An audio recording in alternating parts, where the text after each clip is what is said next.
It's time for another Elsie's Little Pickles, the pickle pod for the people.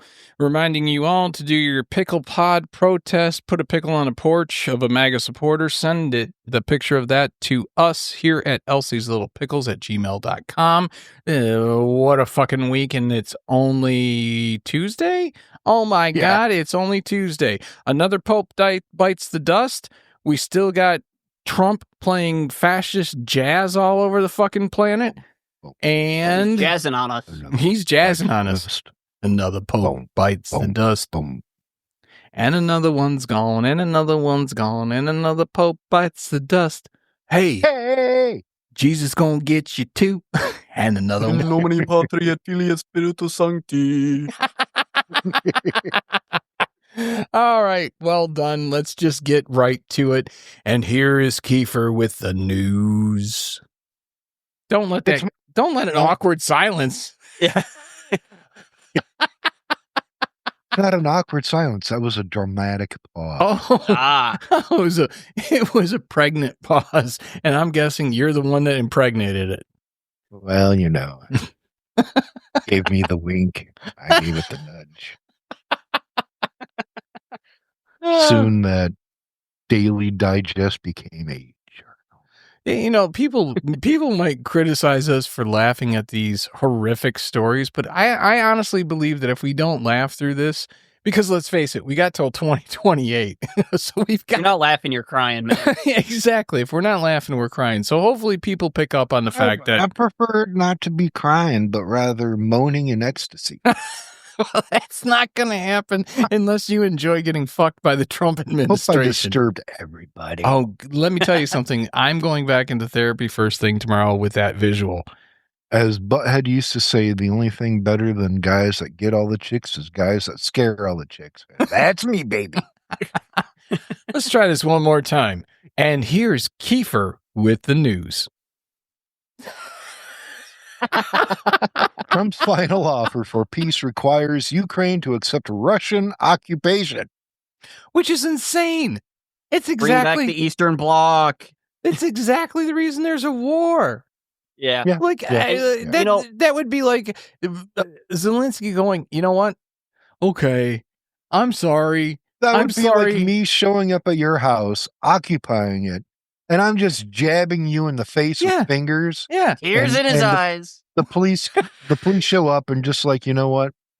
We're just don't touch each other. Yeah, that's all we're asking. Don't touch each other. You go to that corner and you go to that corner. It's like when we were kids. I just stand there just once in a while. Yeah, this is like, I mean, that idea is like when we were kids. Just don't touch you. I'm not touching you. I'm not touching you. I'm not touching you. Exactly. I'm not touching you. Come on. With the Russia-Ukraine thing, I think something interesting in like a historical comparison, it's kind of a stalemate and has been basically the whole time. But what the historical comparison that I'm seeing is that it's very much like the Western Front of World War I, where the introduction of tanks caused the stalemate. In the modern era, it's the introduction of drone warfare causing the stalemate. No, it's actually a very acute observation. And the fact of the matter is that in the end, what we've learned is that Russia is not as strong as they think they are, and Ukraine is surprisingly resilient. Yeah. When you're going up against what most would consider a superpower. You know, well, I mean, part of the problem is like Russia thought that they were very much of the Hitlerian mindset that like, okay, we're just going to roll through. It'll be done in a month. Yeah. And then they discovered how thick the mud was in Ukraine.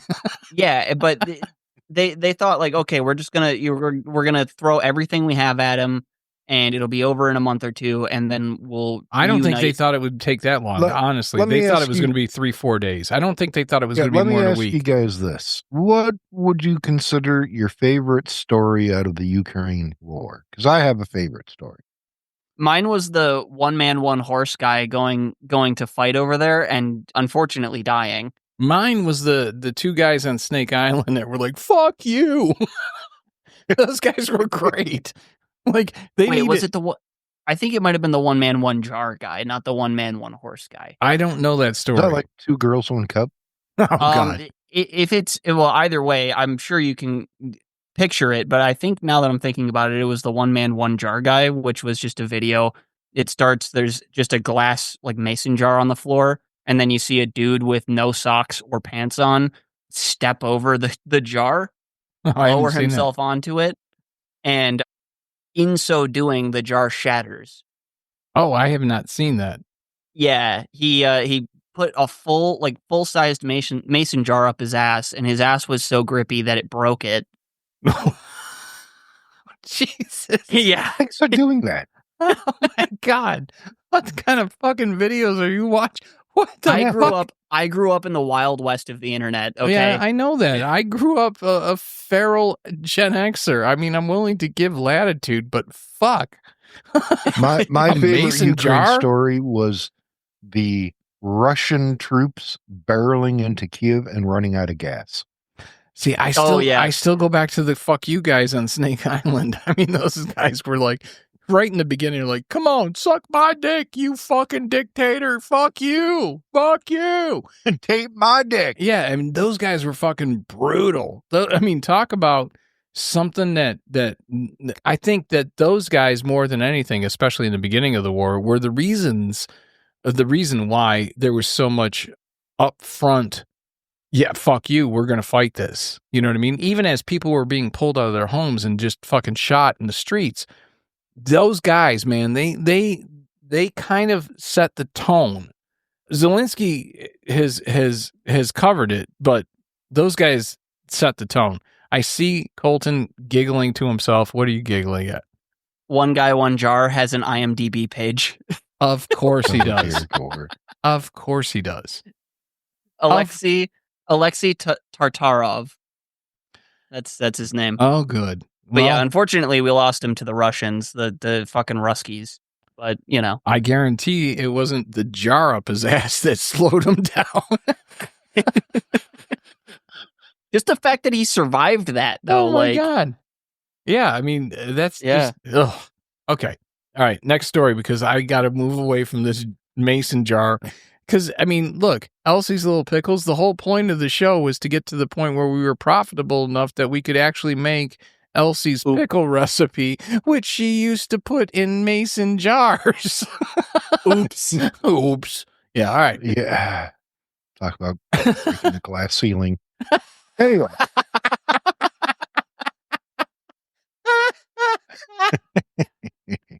Yes. Musk says he will step back from Trump's Doge as Tesla reports dismal earnings. They're down like 71% or something fucking ridiculous when you take Something into crazy. effect the tariffs and when you take into effect that Elon was involved with this administration. And I will ask this question again, knowing that it will fall on deaf ears and no one will be able to answer it.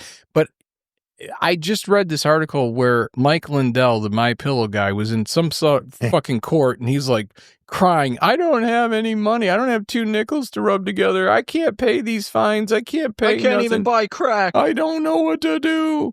How many people have to be... Go cry me a pillow. Go cry in your pillow. How many people have to be in Trump's orbit and either end up in jail, end up losing their legal licenses, or end up bankrupt with their companies before you go, you know what? I'm going to stay out of Trump's orbit. I'm going to do that. I'm not going to speak bad against him because I worry about any implications to my business, but I'm not going to support him either. You know what? I am angry at Mike Lindell. You know why? Because he started this shit. Because I enjoy his pillow. I've got one. It's nice. They're not bad. They're not a bad. They weren't a bad pillow. I like my IKEA pillow. But with all that being said, I mean, how many people in Trump's orbit just from the first administration ended up either being in jail, disbarred, or bankrupt? Yeah, I mean, they really face a choice between corporate financial suicide or, I don't know, maybe just don't do that, but For a they smart- just keep picking corporate suicide. Yeah, for as smart as apparently, supposedly, Musk is. Oh, I think did he he not is. learn from Giuliani and Lindell? Well, here's the thing. I Come on. think he is as smart Both as of those as guys he are in thinks. financial Musk is ruin. not smart. No, hold on. Hear me out before you say this. I think he is smarter than Lindell. I think he is smarter than Giuliani. I think he's smarter than all of the people in Trump's cabinet combined. That's the problem. He thinks he can't be fooled. And the easiest people to fool, I can tell you after 30 years in stand-up, and I can tell you as somebody that's had to supplement their income over the years doing sales, the easiest people to fool are the smartest people. They think that they cannot be fooled, and therefore all you have to do is lay the trap. And that's what Trump does, and he does it eloquently. You saw this. Me and Keith were talking about this earlier. If you look at what happened with Bill Maher going to the White House and meeting Trump with Kid Rock, perfect example, okay? And that's because Bill Maher, first off, went in expecting nothing but shit. And he's a smart guy. Okay. No, he's a smart guy. Say what you will about his comedy or his politics or his views or his... He might be a smart guy, but he clearly can't smell the shit on his own knees. That's all I'm saying. And you might be right about that. However, I think that this is where Trump wins. Because I don't think in New York City especially during the 80s, 90s, and early 2000s, not only in real estate, but also in television, you don't get to where Trump got to and his level of visibility without being charming. You have to be a political animal. You have to be a business animal. You have to be a predator. And Maher fell for it hook, line, and sinker. Now, I think he did. I do think that Maher fell for it. Fell for it. However, with that being said, I don't blame him for falling for it. You know why? We have somebody in our family who is a business person, and I dislike vehemently. However, I have said it before. He's smart. He's a good man. He's a good husband. And he can be charming as all fuck. He can be charming as all fuck. And even though I dislike him because I see through all of that bullshit, when he's charming, he's fucking charming. And I think that that's the secret to Trump. Trump knows when to be charming. He knows when to turn it on. And when you know how to turn it on, and on top of that, have the the instincts of a comedian like he does, he clearly does. You could say whatever you want. Unfortunately, yes. He knows how to handle a heckler. He knows how to fucking come up with a quick retort. He knows how to deliver a line. He knows how to milk a line. He knows how to think of that line ahead of time and have it in his back pocket. But he practices in the mirror. He probably does. That's probably why he's up at 4 a.m. tweeting. Yeah. You know what I mean? But he runs these lines. He just like a comedian. He sits there with all of his friends talking late into the night, and here's what they say, and he'll say something in return. They'll give him a laugh or whatever, and he's like, I got to remember that. And he's got a steel trap memory when it comes to certain things, and that's one of those things. The problem with Elon is that Elon thinks he's the smartest and the richest man in the world. That's the problem with Elon. He actually believes his own press. He believes his own bullshit. And because of that, it will bankrupt him. The sooner he gets completely away from Trump and disavows everything that's going on, like right now, he's fighting against the tariffs. Yeah. I think that ship has already sailed. He threw in for the campaign. He profited off of the campaign. He stuck around after to, and now he's paying the price for it. I think that ship has sailed. I think he will be a victim of his own success in many ways and of his own, what would you call it, hubris. Yeah, I totally agree with you. I just don't think, I think that he will be brought down to maybe a couple of billionaire instead of 300 billion. And I think that in his mind, that's like being broke. And it is. Yeah. I mean, let's face it, for him, when you can just reach into your pocket and buy Twitter, yeah, if you only got 2, 3, 4, 5, 10, and then sell it to yourself at a loss if as a he, write-off. yeah, if he finds himself in a position where he's worth what Trump's worth, he's going to feel like a fucking pauper. Yeah. And I mean, I think it was on Tesla, he lost like 78 billion or something like that just in the last couple of weeks. Not including from before. I don't think Tesla's making it another 5 years, quite honestly. Well, when At this rate, I you really piss don't. off, when you piss off everyone who buys your cars, everyone, because everyone that was buying his cars were liberals. Everyone at this point, he no longer sells any cars to liberals because they don't want anything to do with it. And let me tell you something: a liberal turns its back on you, it never turns its front back towards you. No, and on top of that, he's pigeonholed Tesla, SpaceX, all of his companies, Twitter, as MAGA brands now. Exactly. And so that's why once I say MAGA is kind of, back in the fringe, so too will he be. Well, I mean, look, at the end of the day, you can say whatever you want about Trump, and you can say whatever you want about Elon. But at the end of the day, Elon is going to be Trump's second administration's Mike Lindell. Mm-hmm. Yep. And I think you're already seeing that. And if he doesn't recognize that, which I think he does based on the fucking investors call he did today, I think he does realize it. And I think he's going to start pushing back really, really hard. And that, along with the bro universe that supported and got Trump elected, Theo Vaughn, Joe Rogan specifically, those two, they're already turning their backs on this bullshit. You know what I mean? You're seeing Rogan go, hold on, wait a minute. There was no due process when it came to all these fucking deportations. That's not okay. So once Rogan turns his back on you, Theo is going to follow suit. And as every other broadcaster out there, okay, they're all going to turn. They all turned towards him because Rogan was like, okay, let's check this out. Yeah. And that's whatever you want to say about Joe Rogan's universe, they are loyal to only Joe.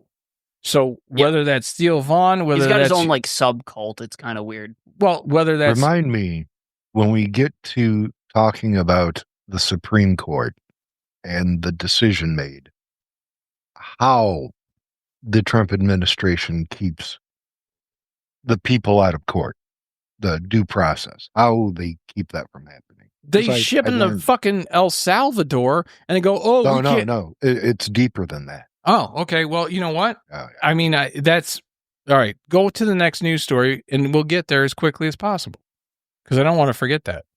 Trump's MAGA faithful want to get even because they have nothing left to lose. What are they getting even with? What are they getting even for?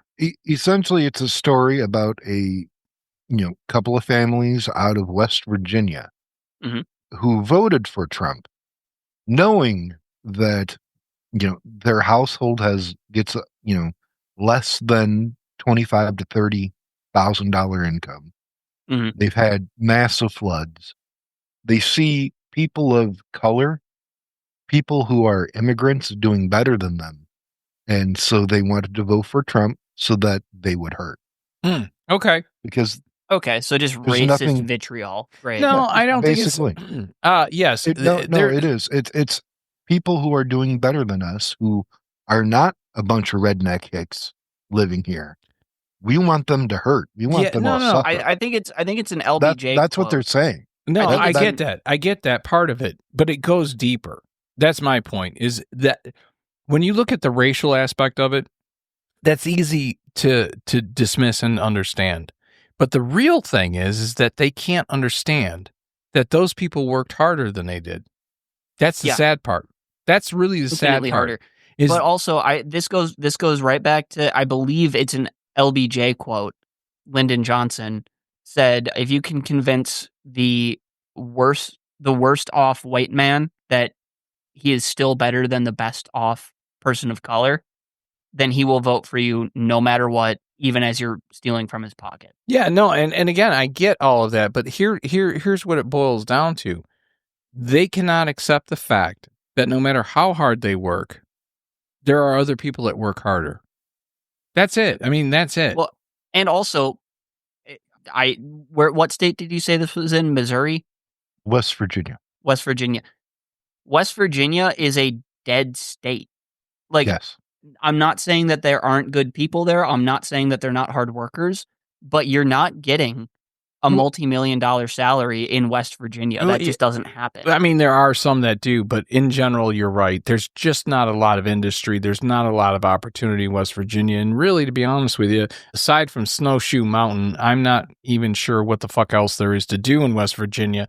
Mine coal. Aside from mining, I was going to say, aside from mining coal and going skiing and eating at the Hardee's that's just across the bridge, I don't know what, and I've been there, and that's what we did. Parts of the country I've seen is, in fact, West Virginia, northern Alabama, and Mississippi.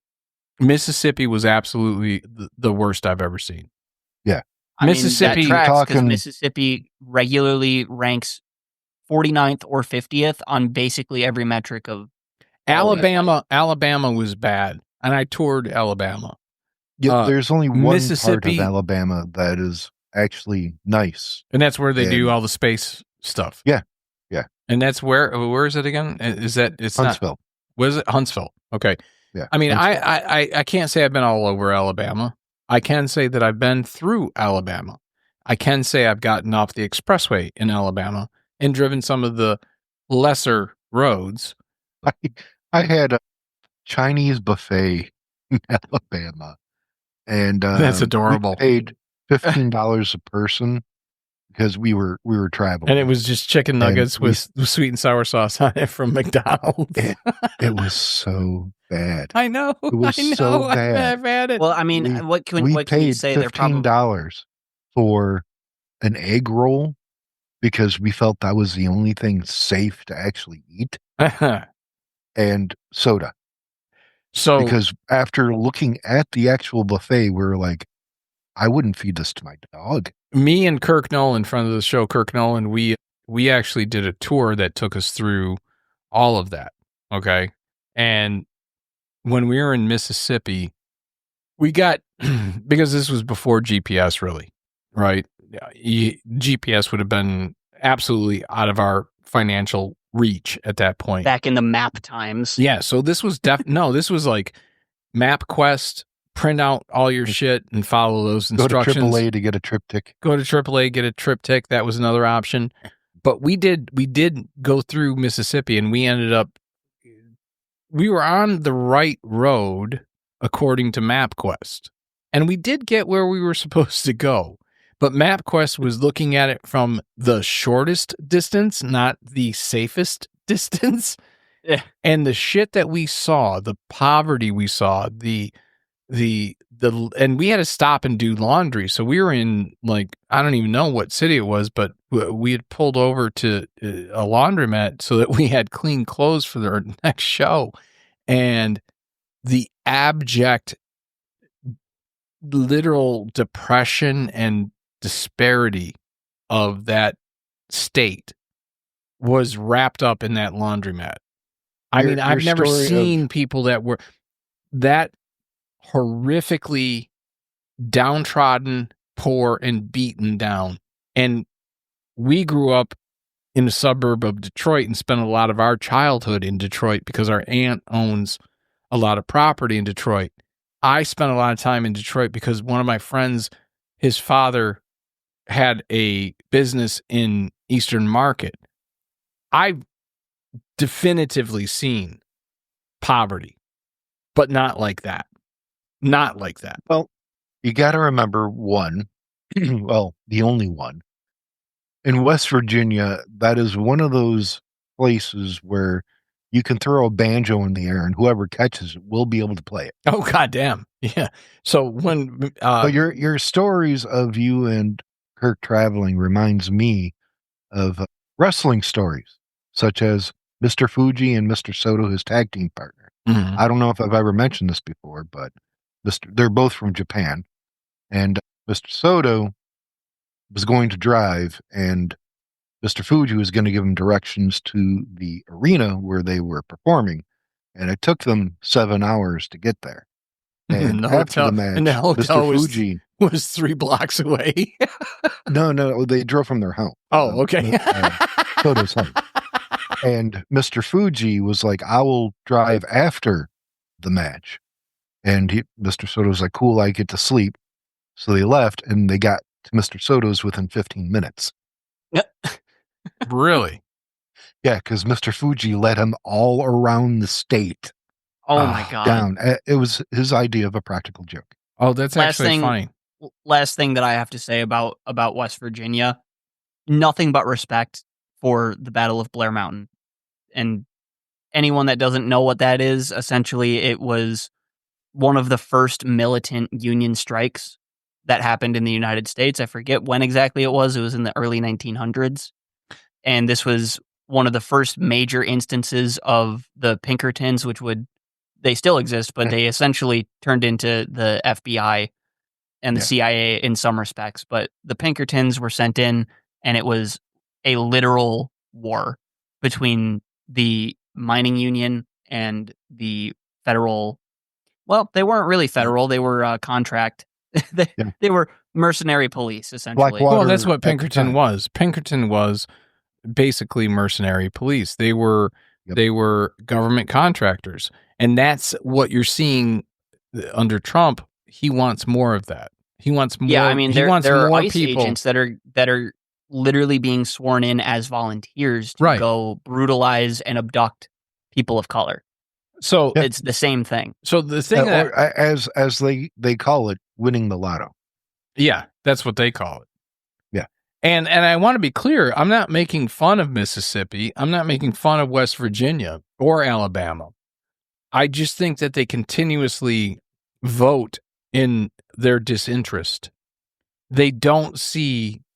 Again, refer back to the LBJ quote. If you can convince the lowest white man that he's still better than the best black man, he won't notice when you're picking his pockets. Here's, and I don't know if this is true, and I'm going to give credit to this. I was listening to Scaramucci and Caddy K on their podcast, and The Rest is Politics USA. And Scaramucci, say what you will about the mooch, but he's kind of smart, and he definitely has a love of history. Mm-hmm. And every once in a while, he surprises me. And I'm not like a fan of the mooch. I'm not a fan of Anthony, but he does surprise me every once in a while. And today he surprised me. I like Caddy K because I like the back and forth between them. It's interesting to me, the dichotomy of the personalities. They are as opposite as you could imagine, yet somehow that podcast works and is entertaining and educational. And he asked Caddy K, he goes, do you know, because they were talking about Trump's approval ratings. He goes, do you know what Hitler's approval rating was in April when he was dead in the bunker? And people may or may not have known yet. Do you know what his approval rating? It was 80-90%, wasn't it? No, it wasn't that high. It was in the 40s, just like Trump. Oh. And he made one of the most acute observations I think I've heard in a long time, specifically coming out of somebody who I was first introduced as part of the Trump clan, which he is definitively not anymore. And he goes, you know why it was that high? And Caddy K and him went back and forth, and out of that back and forth, the conclusion was people were just that invested. They had nowhere else to go. They had lived, 6-8 years or whatever it was under this bullshit. 33 to 45. So yeah, 12 years. 12 years, but he wasn't always in power in that. No, that was the period after he got out of jail and he was like a public figure. Yeah, but he only ran Germany for 6 years, I think? Like he was Führer for 6 years. No, it might have been 8. But I could be wrong, but I'm pretty sure he was given chancellorship in 36 because that's when the Olympics were and he was tweaking at the Olympics. Okay, so let's say it's 36. So let's say 9 years. How long have we been dealing with Trump? Yeah, about 9 years. About 9 years. 20. I mean, you could say 2015. you could say 2015 to 2025 is 10 years, but this year isn't up yet. And he got, I mean, if you really look at when he came down that gold escalator and you add up the months, I'm guessing we're just about 9 years roughly. And the fact is that people are so invested in what he's saying that there's no way they're going to give up on him. No matter what happens, stock market crashes, not giving up on him. My EBT is gone. Not giving up on him. Lost my job. I had a government job. Not giving up on him. They're just in too deep. It's a cult. It's not. You can take the cult part of it even out of it. They're just invested too deeply. It's the guy who puts his entire life savings into one stock, and that stock eats shit one day for whatever reason.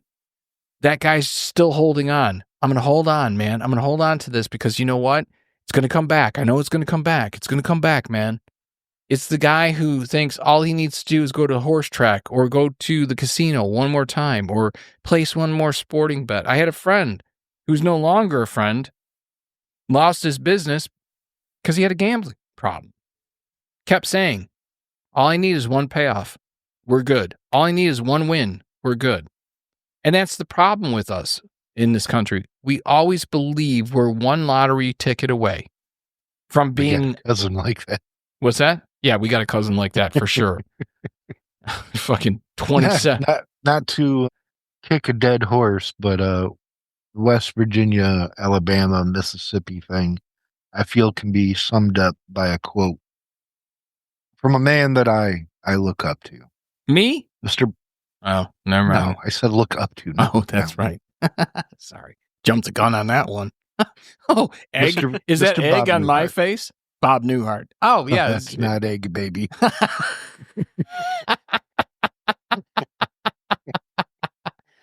All right, Bob Newhart. I can go with you on this one. Dirty sock. But he once said, I don't like country music, but I don't mean to denigrate those who do. And for people who do like country music, denigrate means to put down. That's interesting. I feel the same way. I feel exactly the same way about country. Okay, but I have to draw a distinction between old real country music, like pre-80s, and 80s to now. Yeah. 80s to now, once it was corporatized and put in Nashville, it's dog shit. Anything before that, there's some bars in there. That's all I gotta say. All right. I will say there's some old country that I enjoy.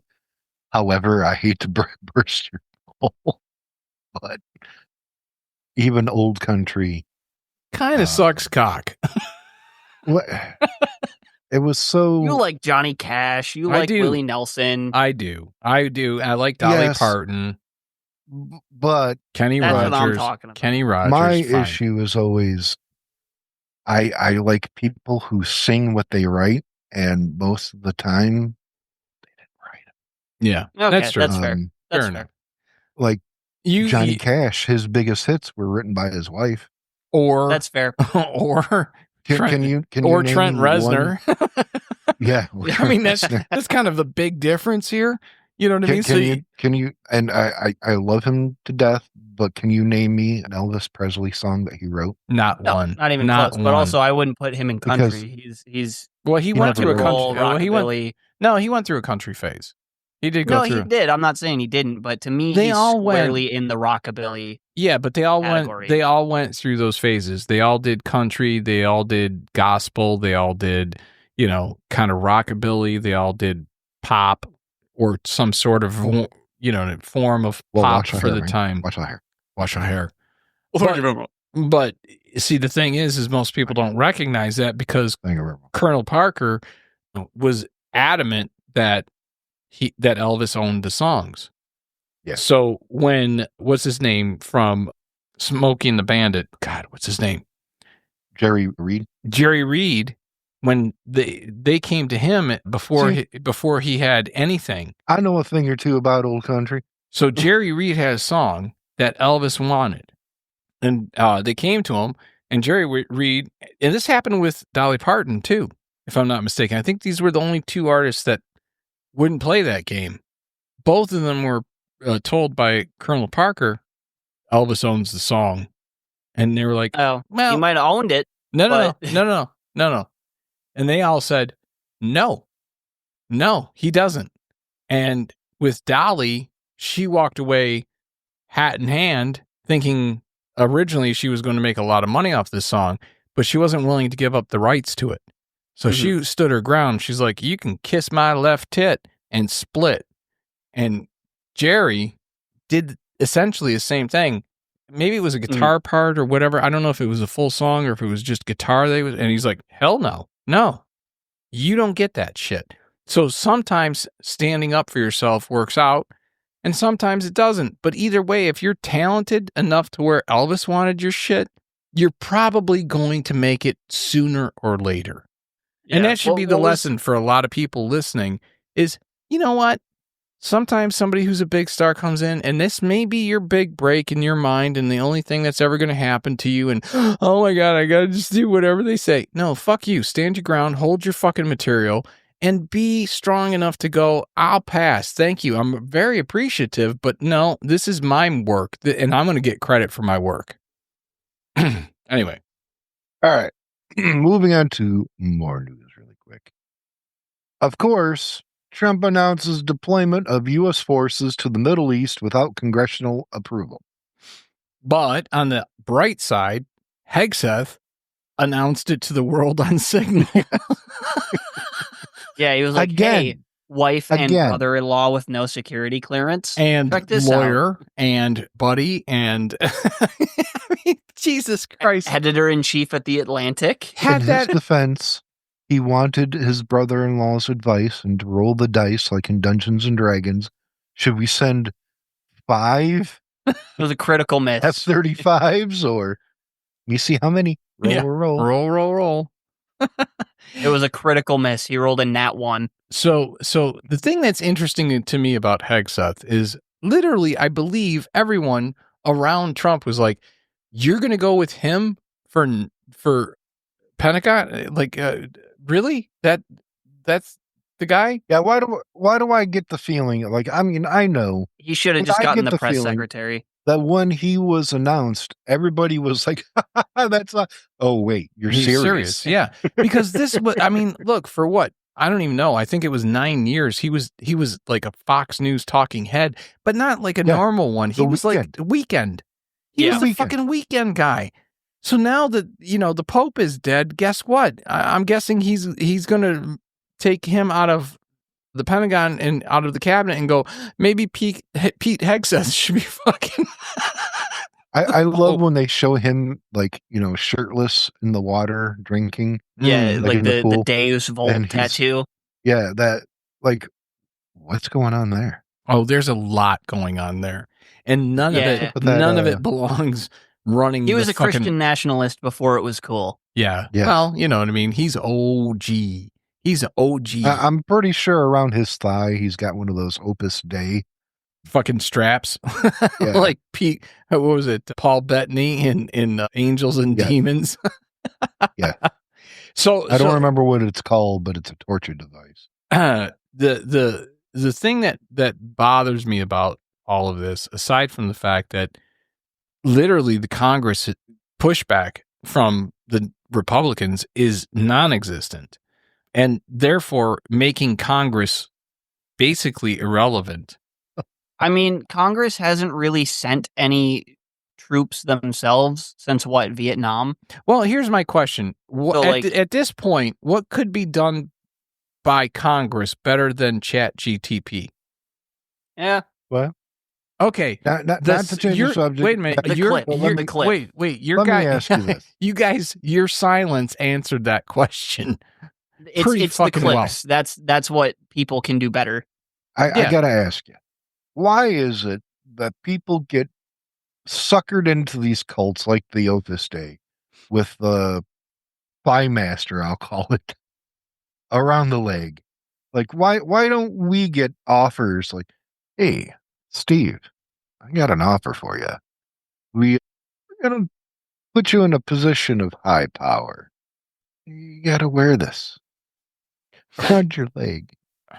All right, so I can explain that. Me personally, I would be the first one. Me personally, I'd be the first one to be like, all right, yeah, sure, let me hang out with you. Why don't we do some lunges? Okay, let me put that in perspective. For as bad as that leg thing is that Paul Bettany wore in Angels and Demons and apparently is a thing in Opus Dei, right? For as bad as that is, let me back you up to early Christianity. So I just came down from the fucking mountain, all right, guys? And I know you're not going to like this, but apparently God wants us to cut our foreskins off to show that we really love him. Which one's worse? He's got his own foreskin. Let him play with it. Yeah, I mean, which one's worse, though? You know what I mean? The only hoodie she can't steal. I mean, back in the day...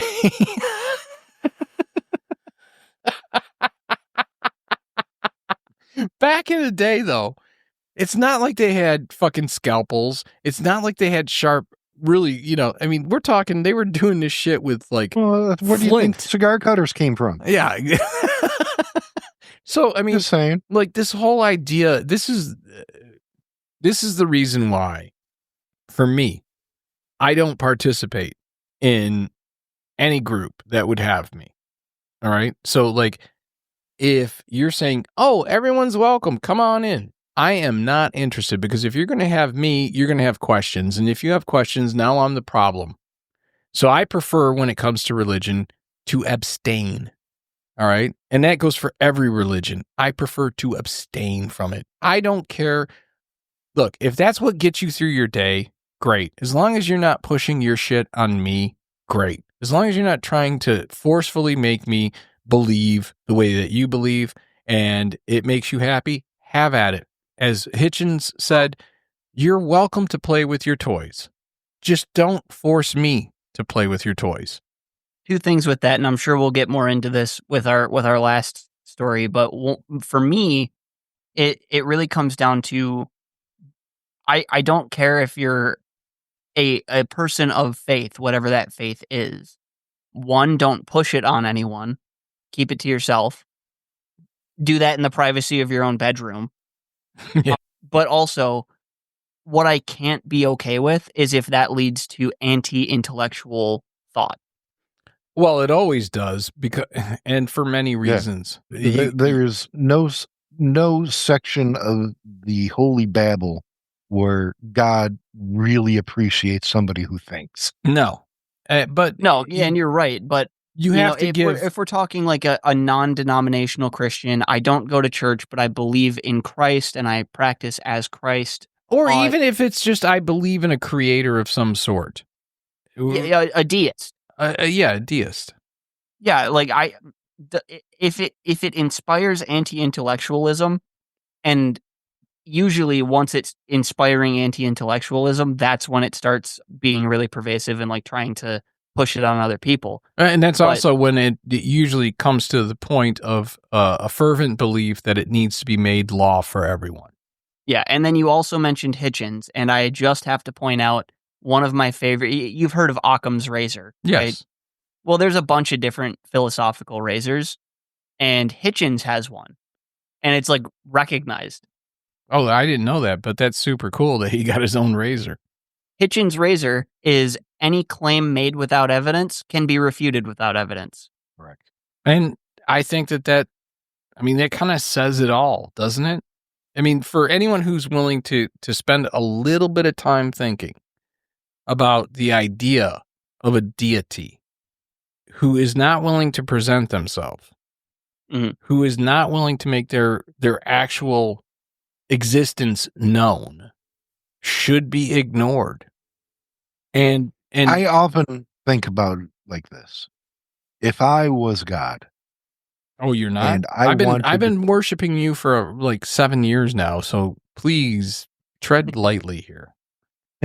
And you thought that was holy water sprinkling on you. And if I was God. We got a little bit of a if I did it situation here. Yeah. If I was God, I would not leave belief to chance.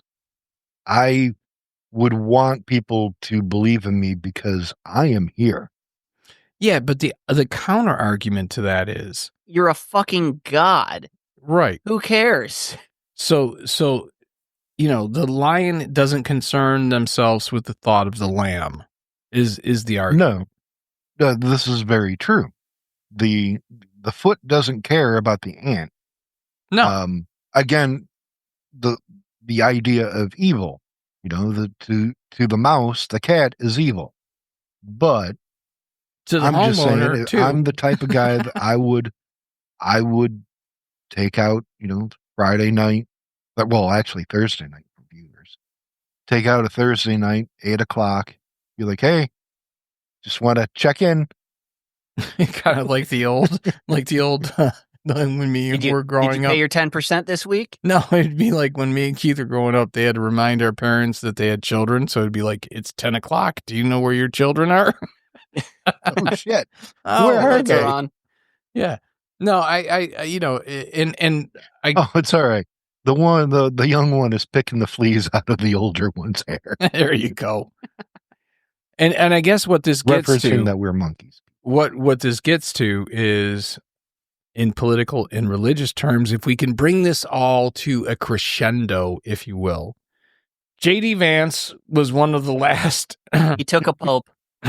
One of the last people to see the Pope alive. Yeah, he was, though. He was snubbed by the Pope. He did get to speak to the Pope, but the Pope got his deputy to lecture the VP on compassion. Yeah, that happened first, and then, being the compassionate Pope that he was, he came the next day, and they actually met.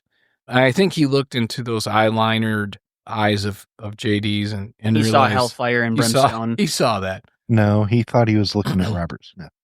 So now that the Pope has passed, I can say, and to be honest with you, I was able to say this a while ago because my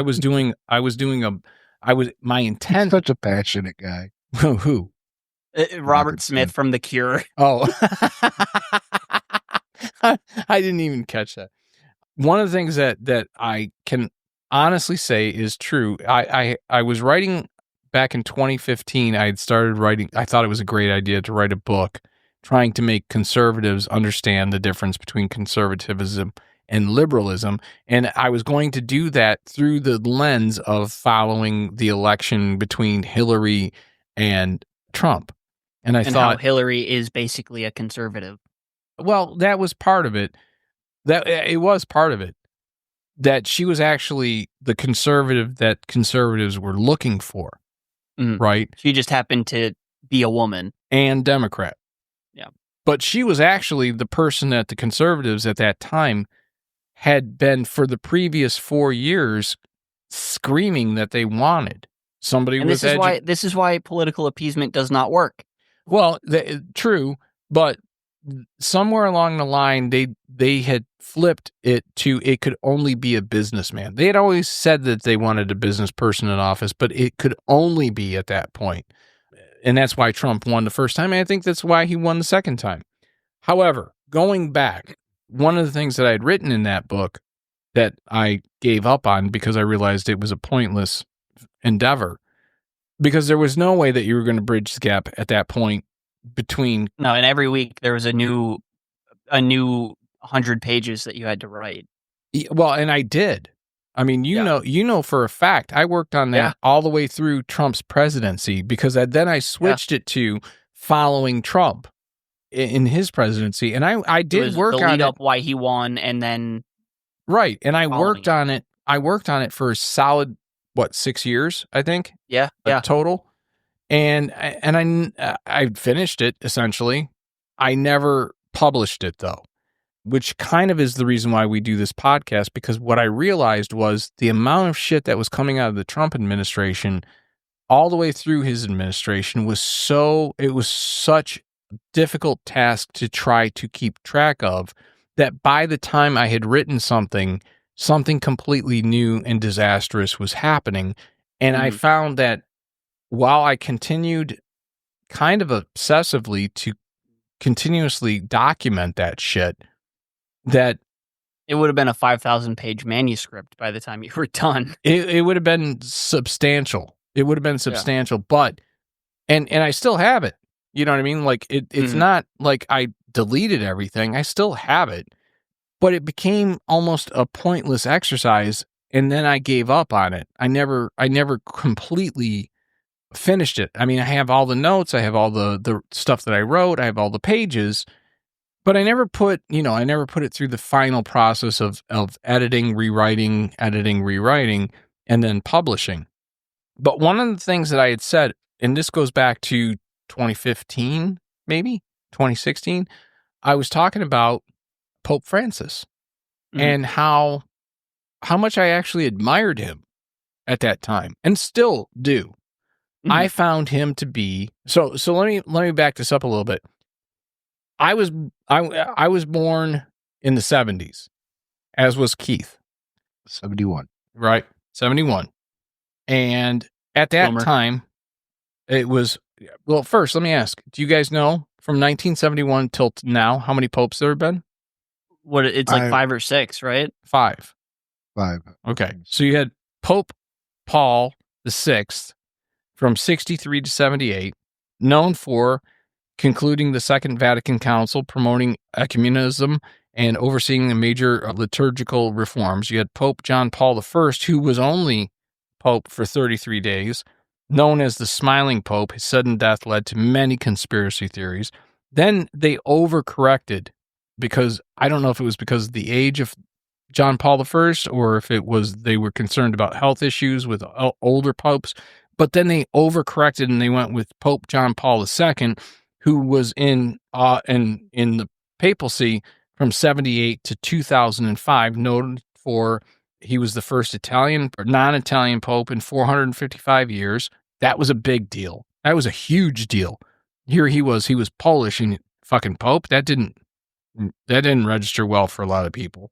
I got your kielbasa. Kinda, yeah. And the fact that he survived an assassination attempt and he helped end communism in Eastern Europe and he traveled extensively. Then you had Benny, Pope Benedict, 05 to 13, known for his theological writings and being the first pope in nearly 600 years to resign voluntarily. And then you had Francis, 2013. Which I think I just to bring it to politics real quick, I think Francis was just progressive enough that they're going to overcorrect and pick a fucking Nazi. Well, we'll get to that in a second. That's my concern. So he was from 2013 until he passed on Easter Monday, and he was known for emphasizing humility, social justice, environmental issues, and reform within the church. Okay? I mean, his Easter message was free Palestine, essentially. Yeah. Yeah. Yeah, I mean, it really kind of was. And in this political environment in the United States, he was considered woke. Yeah. He was considered woke because he didn't wash cardinals' feet. He washed prisoners' feet, female prisoners' feet, AIDS patients' feet. Oh, that's woke? Or is that what Christ-like we would have been taught Jesus would have done? You and your Sermon on the Mount. Yeah, I mean, like, so the very things that we hear these quote unquote Christian nationalists barking about, specifically when it comes to being woke, and their disagreements, with the behaviors of Pope Francis, are the very fucking things that Jesus would have done. Francis happened, I don't know how many of you know this, but he actually traveled with a rabbi and an almond. I did not know that. I found that out earlier from you, and it makes sense. And it makes sense, but it's almost a fucking joke, right? Yeah, you know what obviously. I mean? A rabbi, a pope, and an fucking, they go into a fucking bar. They walk into a bar, but the atheist ducked. But there's just one other point that I have to make about the whole, like, oh, this is the woke pope. I don't think he's in heaven. Oh, right. Yeah, and that's all over. From look at MTG, the American Christian Nationalist Movement, right? She tweeted after his death that God was killing the evil ones. Yeah, but what's so just painfully ironic to me is that Protestantism, which is the predominant strand of Christianity in America. A strand like a virus. Yeah. Yes. Protestantism was created on the basis of we do not like the elitism of the Catholic Church and that they only preach in Latin and tell us what it means rather than us being able to read it for ourselves and get our own meaning out of it. Yeah. And the Christian nationalists in America haven't touched a fucking Bible. Well, why would they? It's easier just to hold it up and thump it against your left hand. Yeah, look at Trump, who held up the Bible upside down and then sold them. It's a beautiful Bible. It's got my name on it. And it's got the Constitution and the Bill of Rights in the and the 11 appendices. commandments. The 11th is thy shall buy my crap. Everyone thought it was Reagan who said, no Republican shall cause a problem with another Republican, but it turns out it's everyone has to buy my merch. But I think it's important that we kind of explore kind of more generally Christianity as a whole, or really any organized religion in this conversation. They're all wrong. Well, yeah, they're obviously, but like it is, I think, important to, as people who consider ourselves atheists to have an understanding that many American Christians do not of their own scripture. I think that's what made us atheists. Yeah. You know what I mean? Like, True. I know for a fact that's what made me an atheist. It was the fact that here I had spent all the way up to 15 years old. I had spent 3 years in Bible study being taught by an English professor how to read the Bible correctly, how to understand what I was reading. Academically understand what I was reading. And once I was a member of the church, he kicked all of his students out of the church for 1 year and said, visit every type of religious institution you can and ask questions. And I did. I was one of the few that actually did that. I went beyond Christianity. I went into all kinds of levels of religion. I mean, just being that close to Dearborn, I'm sure you went to one or two mosques. The mosques, I not so much. I went through all of the denominations of Christianity, and I did speak with a rabbi. I didn't go to synagogue, but I did speak with. Actually, I spoke with more than one rabbi. Where I fell flat was on Islam, and I still wish I had explored that more, because as a 15, almost 16-year-old, I would have been able to ask questions with a lot more sincerity than I can today. So that was my big mistake. And I just wasn't exposed to that opportunity, really, to be honest with you. Like, I didn't have any in with that. Whereas everything else, I knew somebody that could say, this is my friend, he's coming, with us, and blah, blah, blah. My biggest disappointment, though, was with the Catholics. That was definitively my biggest disappointment, because I was sitting there talking with... It's all about the power dynamic for Catholics. Very much so. Although I've got some fucking funny stories about Catholic priests. Oh, I'm sure, but in a religious sense, from what I've gathered, it is all about the power dynamic. I would agree. I would overall agree, but I don't think Pope over Cardinal, whether it's Cardinal over Bishop, whether it's Bishop over Parish, it's all about who you're has the larger absolutely head. right. Yeah, you're absolutely right. It's all about the headwear. But there were a few priests along the way, and this is why I say, like, where I was the most disappointed was the Catholic Church, but also throughout life, where I've been the most impressed has been from Catholic priests. Not the Catholic Church, but certain priests. And not the kid touchy ones. No, not the kid touchy ones. In fact, that's a whole different story. But what I found is that there are certain priests who get it, and even they don't buy into it fully. But they're looking for a reason to buy in fully. To me, as an atheist, Francis 100% encapsulated what it meant to try to be a good religious leader. I was going to say, like, in my observation, he was living a Christ-like life as the best that he could. And with all sincerity, I can say, out of all the religious figures that I've been exposed to in my 54 years, he is the only one that I would actually want to sit down with and spend some time just asking questions about how he became him. So when an atheist can say they have that level of admiration for a religious leader of one of the largest churches in the world, the last vestige of the Roman Empire, I think you need to tell the story of the child that you told me earlier today. So I heard this story. I don't know the context or anything, but apparently he was holding some sort of court, and this, like, issuing a papal bull. No. Well, what was it? One of the town halls he would throw? Yeah, it might have been.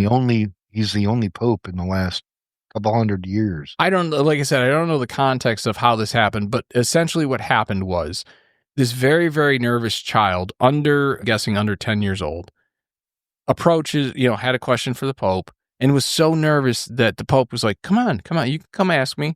And the kid was just terrified, right? And not because he was afraid of the Pope.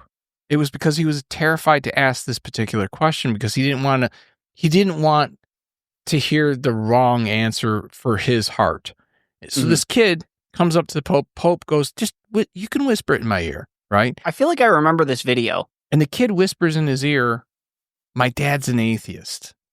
Is he going to be kept out of heaven?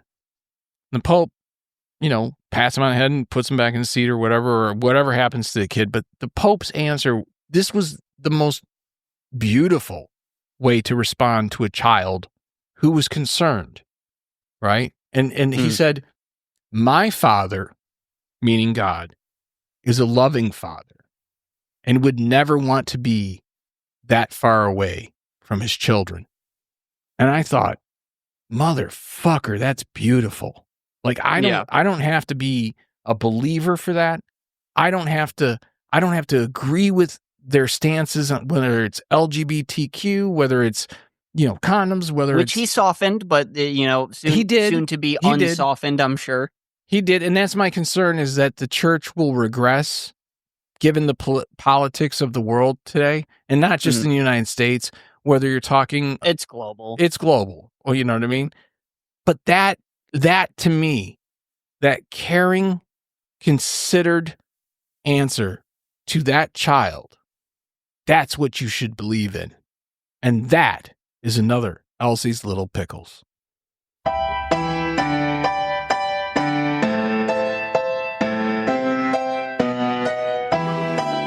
When it was still an Eastern religion, Christianity, the churches would waft hot smoke in the aisles. The church is dead. Frankincense. The church died. Get high, you might become a Christian. The church died with Francis.